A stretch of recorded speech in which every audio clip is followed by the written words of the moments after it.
Ndikulandileni abale okondedwa kulingaliro la usiku wa lero, usiku wa pa 27 February 2023. Okondedwa, mu usiku wa lero tipitirizabe kuphunzira mawu a Mulungu pamutu omwe uja onena kuti musayiwale Satana ndiye tate wa bodza, onse okonda bodza ndi kulichita ndiwo ana ake.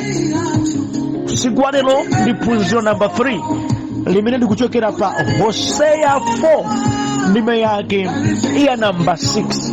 Mawu a Mulungu muchichewa cha lero akuti, anthu anga akuwonongeka chifukwa chosadziwa, pakuti mwakana kudziwa, inenso ndidzakukanani monga ansembe anga. Chifukwa mwayiwala malamulo a Mulungu wanu, inenso ndidzayiwala ana wanu. Ameni. Ndipo paphunziro limene litsogozedwa ndi kulingalira konena kuti kusakhala ndi chidziwitso choyenera pakachitidwe ka zinthu ndiyo ndale imene Satana amayigwiritsa ntchito kwambiri akafuna kupusitsa wanthu, akafuna kuzunza wanthu, komanso akafuna kusokeretsa wanthu. Kamundimva kani zakuti inuyo mulibe chidziwitso pa nkhani ina, pa machitidwe a zinthu zina.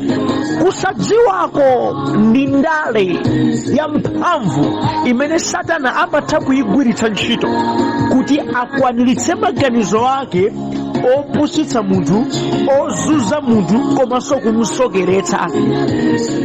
Ine ndimati ndikudandaulireni, musamanyadire kuti mavesi ambiri m'Baibulo simuadziwa. Ine kumati ulesi owerenga Baibulo, bora ndimangomva za pa WhatsApp zomwezi. Kusadziwa kumeneko ndiye advantage, ndiye mpata, ndiye mwayi kwa diabulosi kuti azikupusitsani, kuti akusokeretseni, kuti akuzunzeni zopanda pake. Ndichifukwa chini chofunika kwambiri okondedwa kuwadziwa mawu a Mulungu ndi kumawatanthauzira moyenerera. Okondedwa, chimpwirikiti cha mipingo lero lino, chimpwirikiti cha machitidwe azambiri za uzimu lero lino chagona ponena kuti anthu sakudziwa chenicheni chimene Mulungu amafuna kuti anthu tikhale ndipo tidzichita. Mwaichi iye wabweretsa zake, chifukwa kusadziwako nde gapu limene mdierekezi amaliona roho apo pali mwayi, apo pali gapu, nde amayikapo mbewu yake yabodza. Munthu uja amaganiza ngati kuti chimene chaberetsedwa Satanacho ndiye choonadi, ndi amachikakamira ati kwambiri, yeti munthuyo akusokera, yeti munthuyo akupusitsidwa, yeti munthuyo akungozunzika pachabechabe. Tina wambiri amene izi zikuachitikira, mwatsokaso nkutheka ndinu mmodzi wa iwo amene chifukwa chakuti simudagwire zoyenerera mdierekezi adakugwiritsani zosayenera. Mabokera koma zinthuzo pamaso pa Ambuye palibe zabodza sizopindulitsa. Mudafika bwanji pa level imeneyi? Kusadziwa zoyenerera kumapereka mpata kwa Satana kuti atenge ulamuliro ndi utsogoleri wa moyo wanu. Kondedwa, tili nawo anthu ambiri lero lino amene amakakamira zinthu zopanda pake popeza adasokeretsedwa ndi bodza la Satana.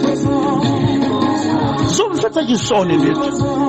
Mulungu akamaona mati awo wakulimbikira amakhala ndi chidwi, koma chidwi chake chopanda nacho chidziwitso choyenerera akupita chokumbali ndithu.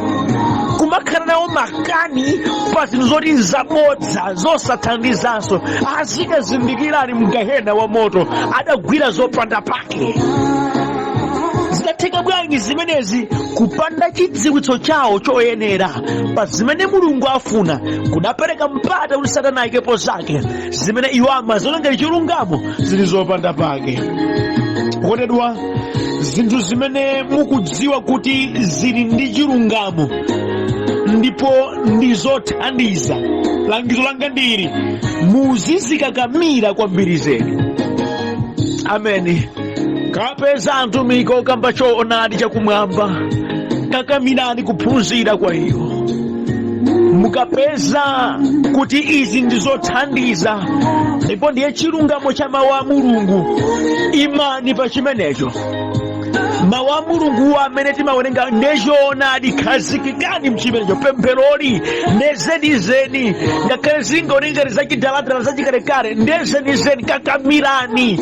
Musamangofuna kukhala mu fashion pa zinthu zopanda nzeru. Zimene zili zothandiza ndi zimene muzikhazikikapo, osati zobeba zamakono, zonyadiritsa, zoonetsa anthu ngozengamuka. Ayi, koma zimene zili zofunika, zili zothandiza ndi zimene muzizikakamira. Kamundimva kaya?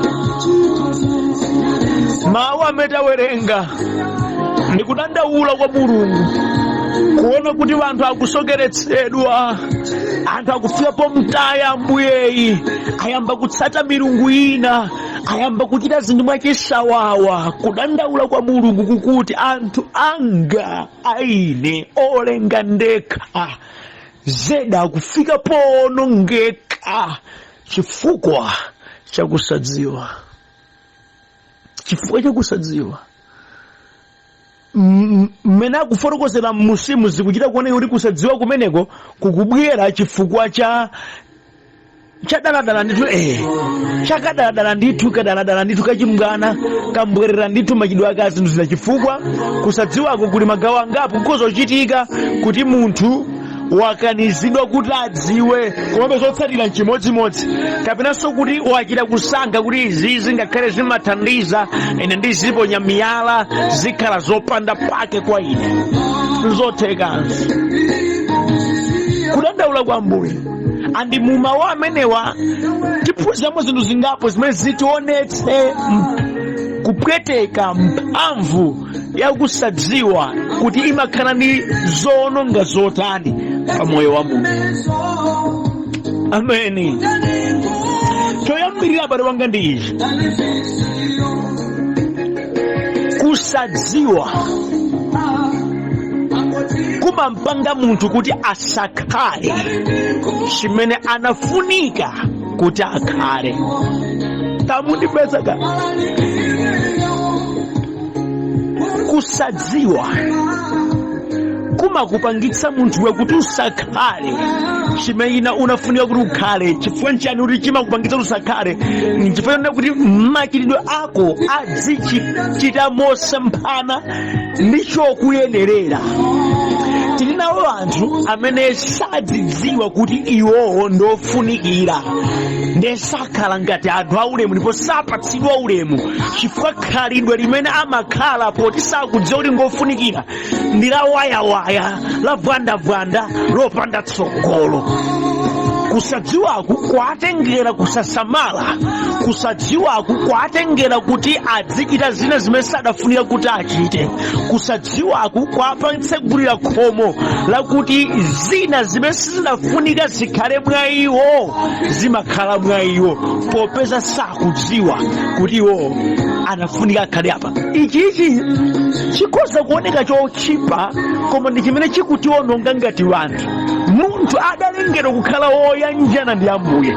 Ndiye lingaliro limene lingati mwa munthu silikhalamo lakuti adalengedwa kukhala woyanjana ndi Ambuye, wolamulira mdziko muno, woonetsera ukulu wa Mulungu mdziko muno, ndipo aonetsere chiyero chonse kuwala konse kwa Mulungu mdziko lapansi.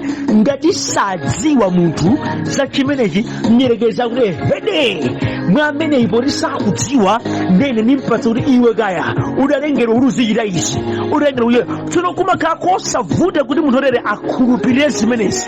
Machitachita ake ampangitsa asakhale chimene Mulungu adamulengera. Tina anthu ambiri pano chimene amakhala lero si chimene kumwamba kudanena kuti akhale ayi, koma popeza iwo sadadziwe ndipo sadayende moyenera chimene Mulungu adalengera, pano pachita zonse mphana.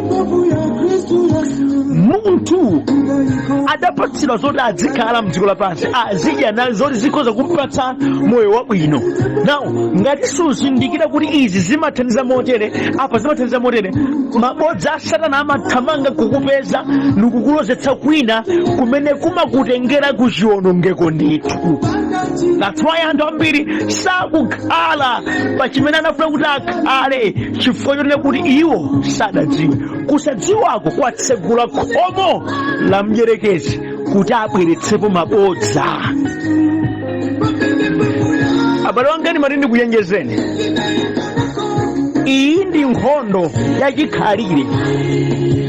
Mdierekezi amalakalaka ndipo amayesetsa kupangitsa kuti wanthu asadziwe choonadi, chifukwa munthu amene wadziwa choonadi ndi amene amakhala omasulidwa. Mukumbuke mawu a Yesu akuti mudzazindikira choonadi ndipo choonadi chidzakumasulani. Nawu munthu amene sakudziwa choonadi ndikuti amapitirira kukhala mu ukapolo, amapitirira kutsatira zabodza za mdierekezi zimene kumapeto kwake zimakamuononga. Tamvani kulenda kwa Mulungu, anthu anga akuonongeka chifukwa cha kusadziwa. Sali chimene nafuna ulakale chifukwa cha kusadziwa.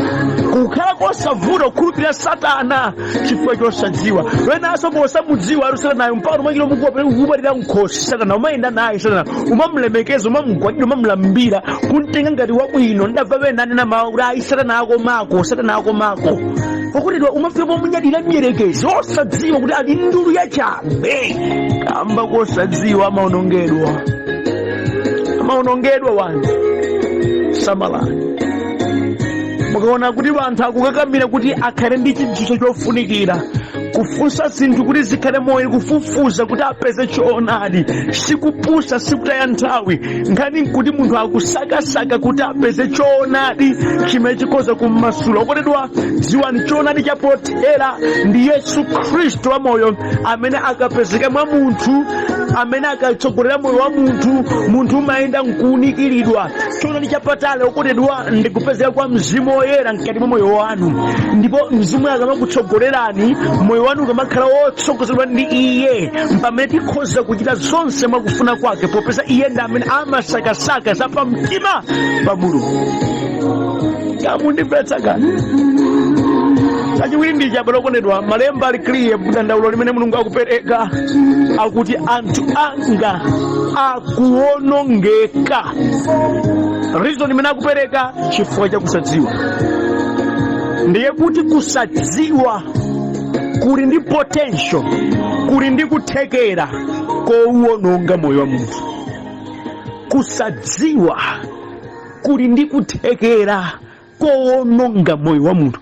Chifukwa muchidziwa, ndanena kale kuti pamene munthu sakudziwa amayenda moyo wofufuzira. Nawu mdierekezi akadza kuti iyo ndi mbuli izi zisazidziwa, ndi amaduduka nkubweretsa zake, nkumakapiramo zake, ndi cholinga chakuti munthuyi aonongeke ndithu. Paja malemba akuti sikudza mbala koma kuti ikaphe ndi kuononga. Nawu kusadziwaku kumatsegula khomo, kumapereka mpata, imakhala nthaka yabwino imene mdierekezi amakapyalapo zoononga. Moti ndipatini nene, poti munthu sakudziwa, mdierekezi amafuna kuti akamudziwitse munthuyi. Nawu akamudziwitse ziti za Mulungu kapena zake. Danger ili pakuti kwa munthu osadziwa akakumana mdiabulosi, diabulosi amakamudziwitsa zake za udiabulosiwo, zomuononga, zomutakatula kwa Mulungu, zompanga kukhala mdani wa Mulungu. Pamene pamagona chiwonongeko, mdierekezi sadzabwera kwa munthu osadziwa ndi kumamuwuza kuti iwe uli Mulungu amarere, ine Mulungu amarere. Kunena kwa chidule, Satana sadzalalikira za uthenga wabwino kwa munthu ayi. Adzamulalikira zake za chiwonongeko, zake zabodza, zake zomuononga, zake zomupha. Pamene pamangitsa chauta kudandaula kuti anthu anga akuonongeka chifukwa chosadziwa, popeza mdierekezi ndi amene akhala mphunzitsi wawo. Ndipo ndikambe kuona mtima kudandaula kwa chauta ndikumvetsa ine masiku athu ano zikuchitikanso, ndi anthu akuombera fiti m'manja, tikulemekeza athakati anthu amene ndi atumiki ake a diabulosi, ndi amene ife tikuwanena kuti ndiye makolo athu moyo wauzimu, ndi aphunzitsi athu amawu a Mulungu, ndi amene timati mwa iwo muli choonadi chonse. Zimenezi zimaononga andiko munthu amene ndi wakhulupirira izi olompatse chilungamo. Amanena kuti chilungamocho ndiye bodza, koma bodza limene adagwiralo ndiye chilungamo. Moti kumakhala kwapatali kwambiri kuti akhoza kubwerera. Zimalira chisomo cha Mbuye, zimalira chisomo cha Mbuye. Okondati nawo anthu amene tikamakhala kumafika pokusa mutu kumati kumawa achidalodza nchiyani kuti akhoza makhulupirira zimenezi. Tikamona timagiriri ma social media mulonera kuti anthu ati apemphera chotere, izi zimene akuchita ati achita zizikamba ka uzimu, akuti uso ndi mulungu umenewu, akuti mawu awawa ndiye mawu a uzimu. Umaseka kumati anthu amene achita zimene mitu yawo adayika kuti akhoza mafika pa mulingo oterewa. Kondedwa, adakhulupirira zabodza, adakhulupirira za mdierekezi, akuonongeka chifukwa cha Satana. Mulungu akadandaulabe akuti anthu anga akuonongeka chifukwa cha kusadziwa. Akuyandikira mdierekezi, akuyandikira poison, akuyandikira zovuta chifukwa chakuti sakudziwa izi zili zovunda. Akuziyandikira. Inu muyandikira chani? Ndikamba inezi ndizoona anthu ambiri afika posweka nkuonongeka chifukwa chonena kuti adapanga support zosafunika panga support, adalemekeza zosafunika kulemekeza, adasamalira zosafunika kusamalira. Sikudali koyenera kuti asamalire zimenezo, koma iwo kamba kosadziwa adazisamalira ndipo zidaononga kwambiri. Mulungu ali kudziwa chimenezo. Choonadi cha Mbuye ukasemphana nacho umakumana ndi mikango yotuluka mkamwa mwa mdierekezi yowononga moyo. Musamanyadire kukhala mbuli pa zauzimu. Aizofunika azibusa okhaokha izi, aizofunika anthu oyera ndi okhaokha izi, ifeyo ayi ife tizimva kwa iwo. Kumachita kunyadira kukhala mbuli ya mawu a Mulungu. Okudidwa akuna mizani Satana, ndi akusokeretsani, ndi akupusitsani, ndi akuzunzani. Mwamba kwadadandaula pangana pano anthu anga sakukana chauta kuti anthu ongake ndithu adalenga yekha. Anthu anga akuonongeka chifukwa chakusadziwa. Kutanthauza kuti yankho la izi ndikudziwa, kungokhala ndi chidziwitso choyenera nkumachitsata wapewa chiwonongeko. Chifukwa ukhoza kumutsutsa monga Yesu adamutsutsa Satana namanena mawu kwalembedwa. Ubwera mkabodza aka Yesu akuti kwalembedwa, kubwera mbodza ila akuti kwalembedwa. Lero tikusowatu anthu amene akhoza mamuyankha diabulosi kuti kwalembedwa. Anthu achidziwitso, anthu achoonadi, anthu amene akhoza kufatsa ndi malemba ndi kuwadziwa moyenerera. Ambiri ndi alesi akusankha kukhala mbuli pa za Mbuyezi. Mati kudandaulireni okudidwa munafuna mwaphunzire mawu a Mulungu kwa anthu oyenereranso achilungamo. Mwamvetsetse mawu a Mulungu kuti mukamakumana nazo zabodza za mdierekezi muzitsutsa nkumakhala chosankha ku dziko kuno kuti akamba izo nzoona, uyu aunama apa sindingamvere. Mdierekezi amabweza ndi zake, umapanga rifa ku mawu a Mulungu kuti kwalembedwa, Mulungu adati tizichita izi. Ukakhala chidziwitso munthu umakanga wamakani chifukwa umakhala kuti chimene ukuchita ukuchidziwa. Koma munthu amene alibe chidziwitso amamtengeka ngati mbuzi yapa chingwe, kumene afuna kuguza chingweyo nkumene umapita. Ili ndi vuto andi ili ndi tsoka lalikulu. Kamundiva okondedwa, tamvani Mulungu akudandaula akuti pakuti mwakana kudziwa inenso ndidzakukanani monga asembe anga, chifukwa mwayiwala malamulo a Mulungu wanu, inenso ndidzayiwala ana anu. Okondedwa, zikuonetsa kunena kuti iwo amene akuchita izi pena ali ndi kuthekera kochita kukana kuti ino chilungamo ndi ichi, iwo ndi kumachikana chilungamocho.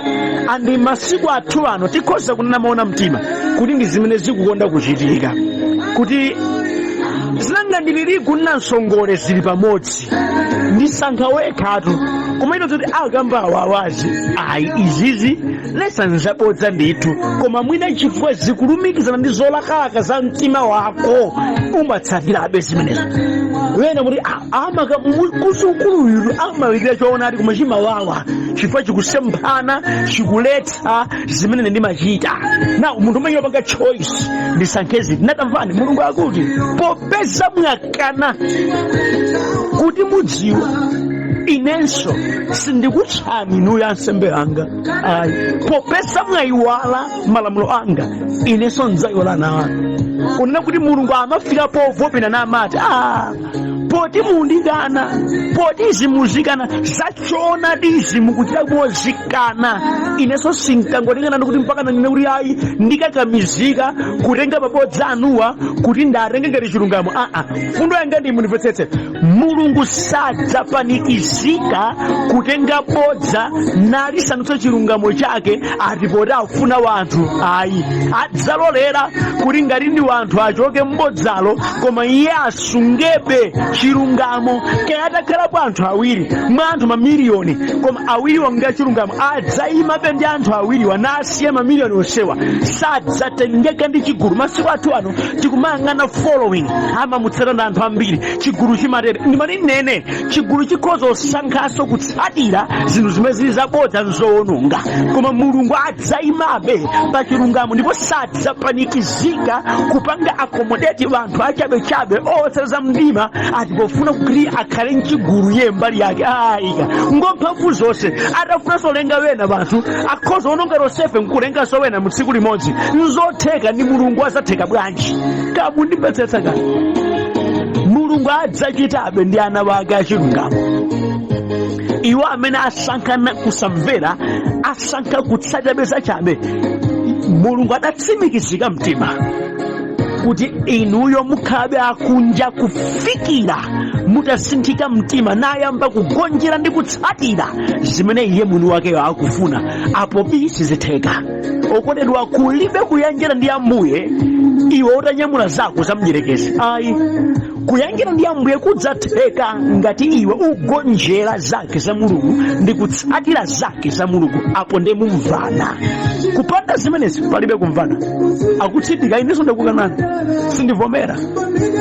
Wake ndi mzinda woyera kanthu koyipa sangapiteko. Ayi, akufuna zimene iye adanena, iye akufuna, iye zimene zizitsatidwa osati zimene munthu adakaphunzira kwa diabulosi. Ayi, sadzazivomereza. Chifukwa chake munthu ukamalapa mtima ukamabwera kwa Ambuye ukamatsata Mulungu uzikanachikanire zako zakale nazitaya ndikuyamba kutenganso zatsopano, chidziwitso chimene udziyendera chikhale chake cha Mulunguyo osati cha malingaliro mwako kapena chimene mdyerekezi amakupatsa. Ayi,